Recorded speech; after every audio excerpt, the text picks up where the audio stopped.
morning, everybody.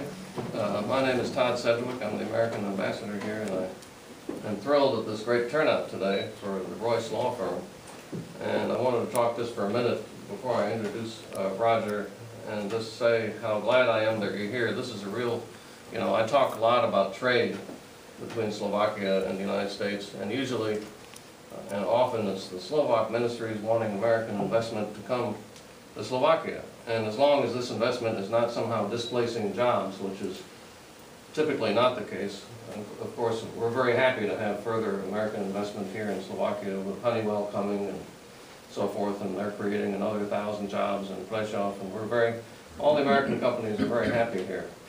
But after all, I am the ambassador from the United States. So my job is to encourage investment back home in the United States, where we have the same problems as you all have in Slovakia, high unemployment. We want to encourage investment in the United States. And by the way, I think the United States is a great place to invest. After all the doom and gloom about the United States, we saw we're still at 2.5% to 3% growth in the fourth quarter of last year. And that's on track still this year. That doesn't sound very exciting, but in today's world, I think it is pretty exciting to have this kind of continued growth. And I think a lot of that growth comes from Silicon Valley. Silicon Valley is still a place where somebody like Steve Jobs with an idea can go and create the largest company in the world from scratch. And Mark Zuckerberg can come and create the most powerful social networking system in the world. And of course, here in Slovakia, we're following the elections, and Facebook is all over the elections, and everybody in Slovakia uses Facebook. And so we're very proud that it's an American company that's so prominent here. But I will say that I've been here in Slovakia for a year and a half, and I've been very surprised at the level of the IT sector here. When I first came, I saw, okay, there's all these companies, Hewlett-Packard, Dell, so forth. Well, I thought originally, okay, these are companies that are selling their products here in Slovakia, but then I went to visit all these companies, and in fact, they're huge companies with thousands, hundreds, if not thousands of employees that are serving global customers in a follow-the-sun methodology, around the world. And so these are very, I read in a magazine recently, it was an online magazine called Web, I can't remember exactly the name, but it's talking about what are the IT hubs now. And it's talking about London, Berlin, and then Bratislava. The whole article was about how Bratislava is becoming an IT hub. So I think to me, trade goes both ways. And so I'm very excited that you all are interested in the United States. And Roger's going to be talking to you this morning. And afterward, we at the U.S. Embassy are happy to help you, together with Roger, answer any questions about and helping you. We have a lot of programs to help you if you're interested in exploring investment. So please feel free to reach out to us, contact us in the future if we can be of any assistance. So with that, I'd like to introduce Roger, who's had 28 years of law practice with an advanced degree in tax law, also certified as a public accountant. He started with the International Tax Department of a major law firm in New York. Which one?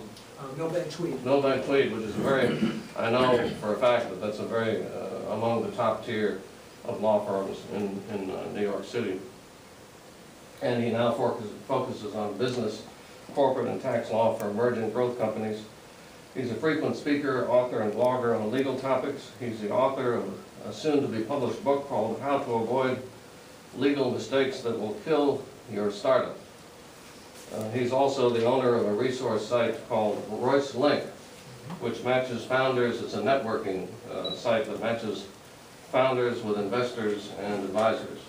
And I think this is a really interesting group here today, because you all have a little bit different, I think some of you are lawyers, some of you are venture capital firms, some of you are companies and investors. So I think it'll be a very interesting session.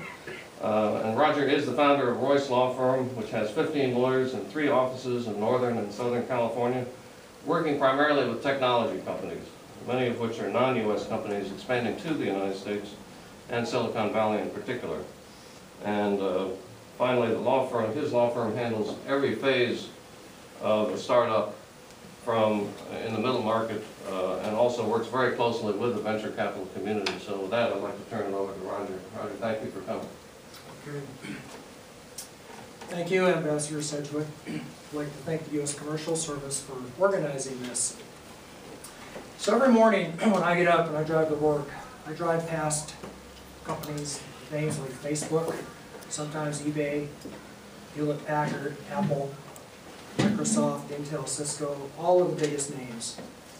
They're on my way to work. It is that concentrated an area. I pass a road, for those of you that haven't been in Silicon Valley or Palo Alto, I pass a road, Sand Hill Road, on which resides $10 billion of venture capital for startup company investments. It's 1/3 of the venture capital in the United States. I pass Stanford University, which is well known as a brain trust for technology and business graduates, as well as law. And the most striking thing about the Valley these days, where I spend most of my time, is the increasingly international scope of business that's done there. Almost every company, even from the beginning, even a startup company, even if it's 2 kids in a dorm room at Stanford, which oftentimes that's how they start, will be thinking internationally from the very moment that they form a company. And that goes both ways. And what I've found more and more increasingly is foreign companies, by foreign I mean non-US companies, coming into the Valley and into the United States and establishing a presence there, looking at the US as both a market for their products or their services, a place to gather talent, because there certainly is a lot of technical talent there, and thirdly, as a place to seek funding, because of the strong venture capital community. Because of that, we see the place being very, very international. So again, as the ambassador said, my name is Roger Royse. I'm the founder of the Royse Law Firm. We're a business, tax, and corporate law firm with offices primarily in Palo Alto, California, but also in Los Angeles and San Francisco. Next slide, please. So I don't have to tell you that the United States is a very large market. And I gather that you folks are here because you're interested in perhaps expanding your business, increasing your markets, or developing new markets in new areas. And I think today we're going to spend about 45 minutes initially, before we break, talking about the legal aspects and the legal structuring. And as I talk, I think more and more you'll start to discover how important it is to plan ahead legally when you want to enter a market like the United States. And certainly there are many advisors that you will hire. Me, I believe that legal structuring is very important. And I also believe that given the way the economy is, the time to act is now. Now is a great time to be in that market. Every country in the world now, it seems, has a presence there. Most countries have incubators that are actually very active right in the Valley. And it's gotten to be the kind of place where there's a model. There's a model that fits now. And that model ties into this part of the world so well that I had to get on a plane to come over here and talk to you folks in person. Because I will tell you that there is a very rich client customer base in the United States, much of it concentrated in the Silicon Valley. And what I've seen in the last couple of years, more and more, is that companies from places that can economically provide IT services, such as Slovakia, will actually look at the U.S. and the Valley as a market, but will source it from this part of the world. And that is a very successful model, but it's getting more and more competitive as more and more regions discover this. Slide, please. So let me kind of start off with a big picture model and a big picture structure of how I see these transactions usually occur. So let's suppose that you're a successful company here and you want to establish a U.S. presence. You want to dip your toe into the water, into the Silicon Valley. Well, you're going there, remember, for 3 things. One is a potential market. Secondly, possibly to find local talent. And then thirdly, possibly you want to get funding to take it to the next level. And I'm going to talk more about specifically how that typically works. But for now, let's just say that's the general goal of setting up in the United States. Well, keep in mind, this is a very international world and international community, and you probably have a pretty solid market in Eastern and Western Europe before you even cross